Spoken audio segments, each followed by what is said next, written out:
In this video, we present an in-depth exploration of laser seam tracking, showcasing both with and without auto correction weld trials. Robotic welding is revolutionizing the manufacturing industry, offering increased efficiency, precision, and productivity.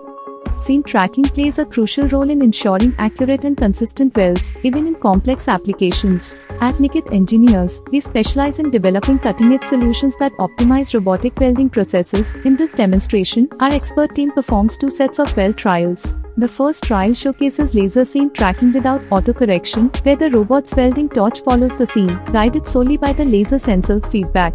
We highlight the challenges that can arise, such as minor deviations, inconsistencies, and the need for manual adjustments. Next, we present laser seam tracking with auto correction. This advanced feature utilizes real-time data from the laser sensor to automatically adjust the robot's welding torch position, compensating for any seam deviations. Watch as our precision-driven robotic system adapts seamlessly to maintain a constant weld quality, reducing the need for manual intervention.